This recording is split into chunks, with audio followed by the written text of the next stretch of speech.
அஸ்ஸலாமு அலைக்கும் வரஹ்மத்துல்லாஹி வபரகாத்துஹு.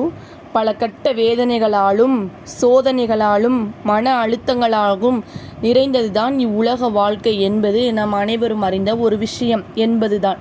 இப்படிப்பட்ட சோதனைகளின் போது நம்மை மீட்டெடுப்பதற்காக நமக்கு இறைவன் வழங்கிய மிக பெரும் அருட்கொடை தான் இந்த இஸ்லாம் என்பது. இஸ்லாம் ஒரு அருட்கொடையா? சோதனையிலிருந்து நம்மை மீட்டெடுக்குமான்னு கேட்குறீங்களா? கண்டிப்பாக இஸ்லாம் என்பது ஒரு மிக பெரும் அபூர்வமான அருட்கொடை தான்.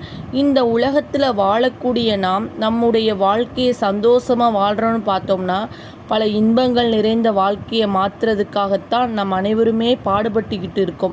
அப்படிப்பட்ட இன்பங்களின் போது சோதனைகள் நிகழும். அதிலிருந்து நம்ம இஸ்லாம் எப்படி மீட்டெடுக்குது, எப்படி நம்மளை மீண்டு வர சொல்லுது, எப்படி நம்ம உறுதியாக இருக்கணும், அப்படி தான் தெரிஞ்சுக்கிறதுக்குன்னா இந்த வீடியோவை ஸ்கிப் பண்ணாமல் பாருங்கள்.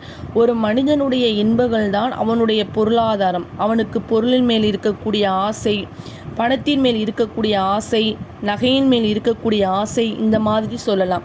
இப்படிப்பட்ட இந்த உலக கவர்ச்சிகளை அவன் நேரடியாக பார்க்கும்போது தான் அவனுக்கு சோதனை நிகழும்.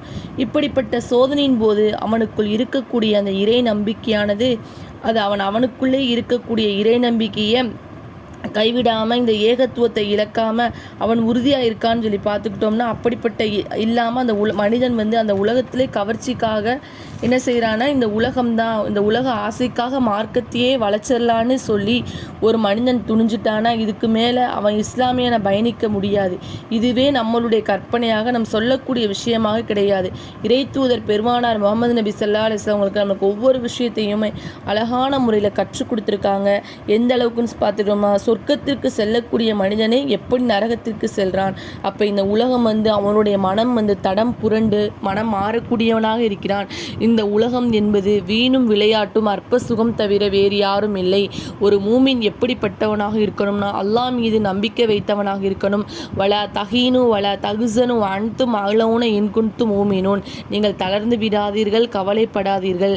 நீங்கள் நம்பிக்கை கொண்டிருந்தால் நீங்களே உயர்ந்தவர்கள். அஸ்ஸலாமு அலைக்கும் வரஹ்மத்துல்லாஹி வபரகாத்துஹு.